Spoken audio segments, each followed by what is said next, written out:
Thoughts are definitely with the workers, their families. I know this is a tough time. Back to the office. Yeah, why don't we do that? Let me just get this. Here we go. I started noticing that something very different was happening at the CBC. Who were we to deliberately withhold information the public needed to know and had a right to know in order to make a decision? I think it is extraordinary that Mark Carney has become the Prime Minister of Canada. He did a terrible job in Britain. They would not be journalists, that they would instead be public health messengers. And the result is that Canada's national broadcaster has morphed into a state broadcaster. It's promoting government policy without question, while censoring, belittling, and shaming learned Canadians who dare to object and attempt to inform us of the truth. Canadians were starting to see this and they were calling us out on it. All of a sudden, the term anti-vaxxer came up. That's because this was not news gathering, it was propaganda. And to define propaganda, it's information, ideas, opinions, or images that give one part of an argument, which are broadcast, published, in order to influence a person's opinion. Bad journalism is incompetence, but propaganda is a betrayal. We were clearly pushing propaganda. And we expect them to tell us the truth because they've done it for 50 or 60 years. And I was disturbed and alarmed about the language that was being used in some of our editorial meetings. The CBC was still demonizing the unvaccinated as a danger to public safety. CBC is not impartial. It is not independent. How could you ignore this? And that's what CBC has done. It's betrayed us all. Will we get the CBC, our public broadcaster, back?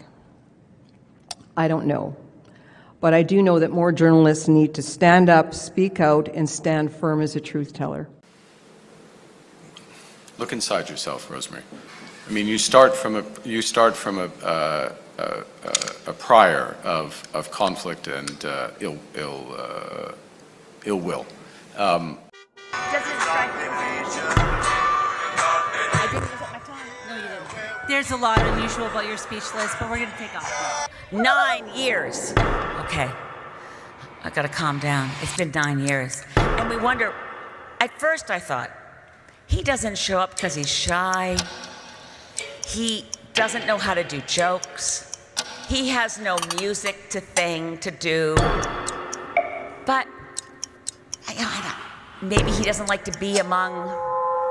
Qu'est-ce que tu peux exprimer? Maybe he doesn't like to be with humans. Green Party leader Elizabeth May says voting for the federal budget was a mistake. After lending the Liberals last-minute support, she was the only opposition MP to vote in favor.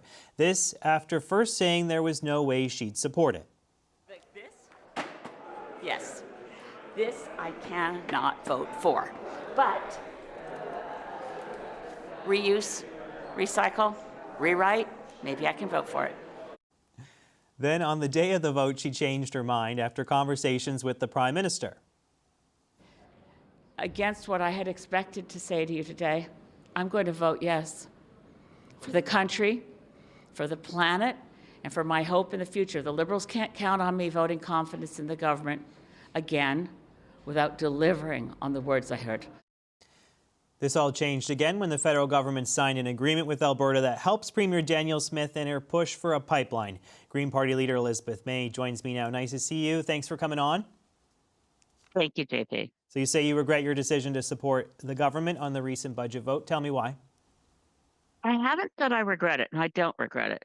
And I know those clips could make it look like I was indecisive. I stuck to my guns. I said I can't support it as is. And I actually negotiated in advance to get enhanced oil recovery not subsidized in the budget. And that was in writing in, on page 398, look it up, enhanced oil recovery is not going to qualify for subsidies. But I continued negotiating because we were surprised on November 4th to find that there were new subsidies for LNG. So really, on those clips, what's missing, of course, is the Prime Minister standing on the floor of the House of Commons on the day of the vote, answering my question in question period, and saying that he was and the government was committed to achieving Paris targets. So the MOU with Alberta on November 27th was a shock in a couple of directions, the largest being that what was specifically recorded in the budget at page 398, if anyone wants to check, says in black and white, enhanced oil recovery will not qualify for this subsidy. And then 10 days later, Premier Daniel Smith is promised the subsidies all over the place, many, many different kinds of subsidies, money pouring into Alberta for many things, but including specifically precluded in the budget document, enhanced oil recovery is now going to be eligible for the subsidies, and it wasn't just 10 days earlier. And of course, all the other elements of saying that we'd consider lifting the tanker ban and we will push hard for a bitumen pipeline. There were a lot of shockers there. And obviously I wasn't the only one shocked because Stephen Guilbeault left cabinet over it. So I'm someone who acts on principle, and I don't regret how I voted. But I voted based on trusting that the Prime Minister would keep his word, and that's where I went wrong. Do you think the Prime Minister misled you then? Do you feel betrayed by him? I feel betrayed by the reversal on a key promise that was made. And I know that in public interviews, Stephen Guilbeault has said that he also was asking the Prime Minister, how, he asked himself, how do I look at myself in the mirror, as he said on Tout le monde en parle. But the other question, of course, being that how could this be that a government would tell an opposition party leader, in order to get my vote, it's in the budget, and it was in black and white in the budget, and then reverse that within 10 days. So that was shocking. I don't know if the Prime Minister deliberately misled me, but what I can say without a shadow of a doubt is that the Prime Minister's word doesn't mean much to him.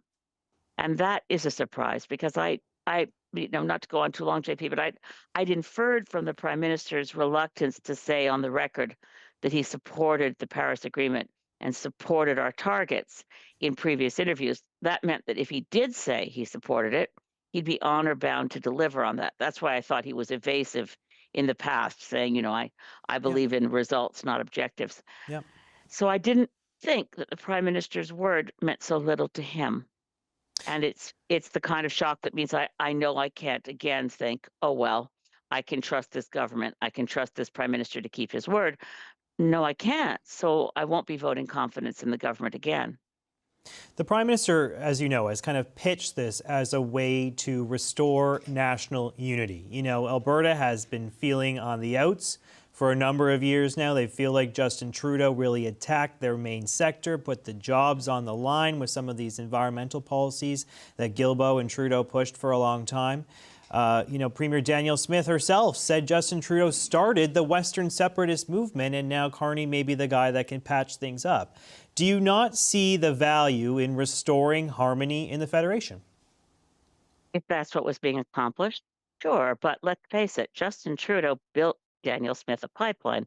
It cost the people of Canada $34 billion. Kinder Morgan, the Texas private sector company, had pulled out, gone back to Texas, laughing all the way to the bank.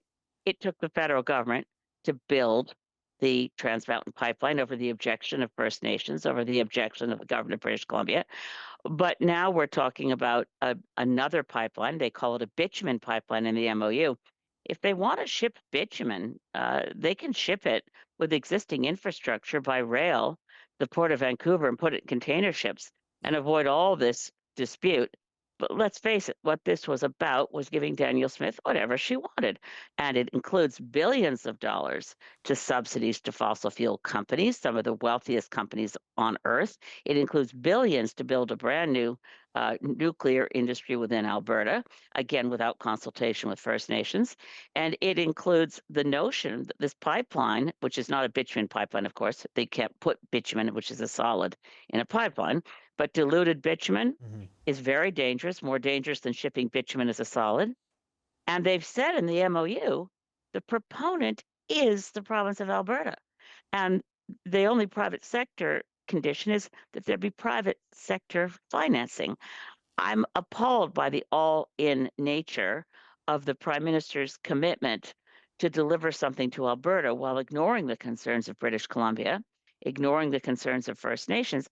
That's not how you build a country. And there's enough nation-building projects that benefit Alberta and benefit the Alberta economy without sacrificing the commitments to the Paris Agreement, which are legally binding commitments of the government of Canada. And the Prime Minister's MOU with Daniel Smith belies his commitment on the floor of the House of Commons November 17th, much less actually, I don't know how you erase something you've put in the budget so quickly, but they clearly have. It was shocking for me, but obviously even more shocking for former Minister Stephen Guilbeault. The federal government has the constitutional power, really, to push something like this through. Obviously, there has to be consultations. I take your point that has not really gone on to this point with BC or First Nations. No. But we've seen from the BC top court, reaffirmed by the Supreme Court, BC does not have a veto. And what the government has to do with First Nations is consult with them. There's nothing about a veto in the recent rulings on the Trans Mountain Pipeline.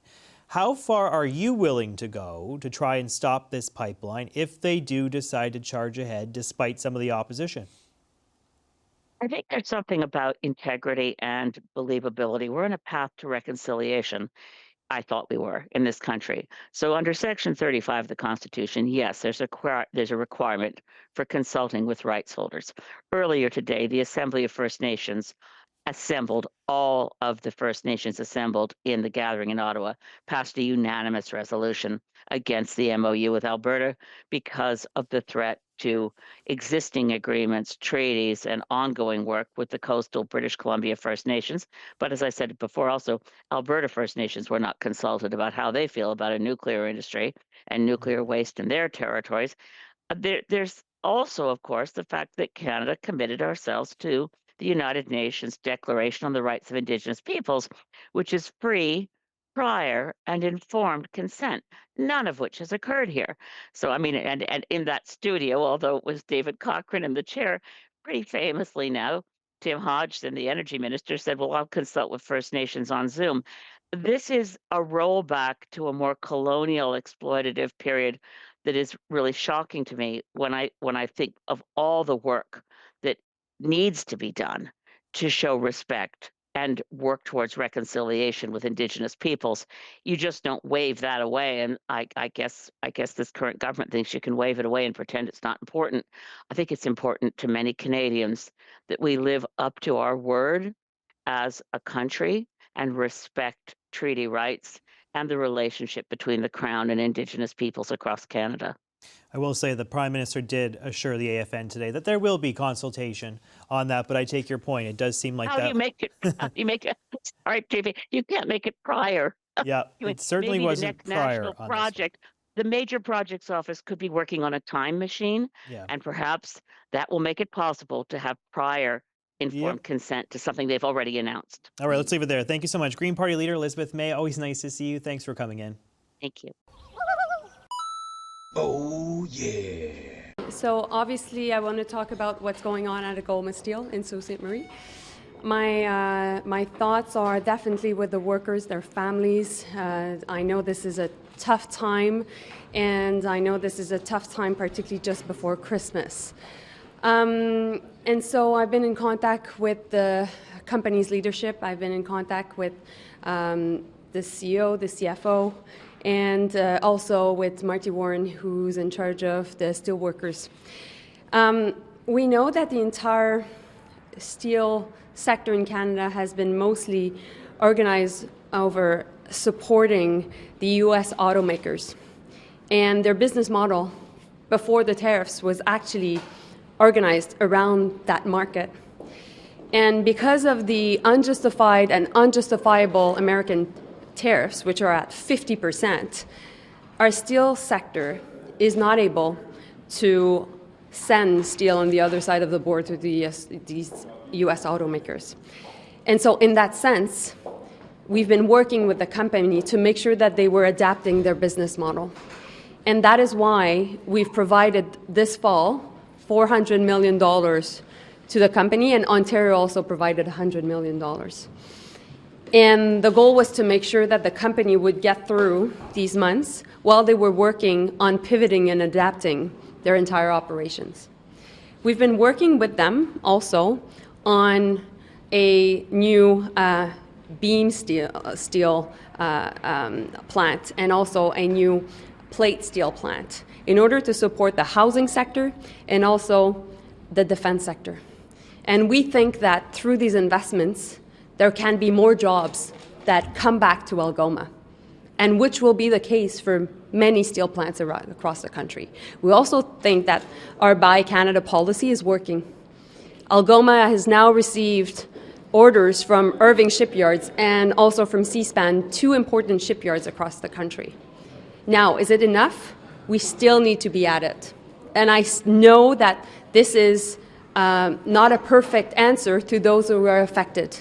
But my point is we'll continue to fight for these jobs. We'll be working with the union. We'll be working with the company, and we'll make sure that the future can be brighter right now for the steel workers and the steel sector. Oh, yeah. You know, obviously a lot of civil servants and functionaries live in Aylmer. Yeah. Look. Where do you think things are at? Yeah. Well, look, I hope that the, I understand the importance of bringing the folks back to the office. Yeah, why don't we do that? Let me just get this. Here we go. All right. Okay. So, Mr. Fergus, bringing civil servants and functionaries back 5 days a week into the offices, particularly in the National Capital Region, which of course your constituents are part of that. Where do you think things are at? Well, look, I think it's important to have civil servants come back to the office, that's for sure. But I would hope that managers will be flexible. You know, 5 years ago when my kid would get sick and I'd have to go home, I really was missing work. Now we have options that we can participate online, so I would hope there would be a flexibility that would be exercised so managers can actually use a good judgment to allow people to do that. What would be an allowable level of flexibility?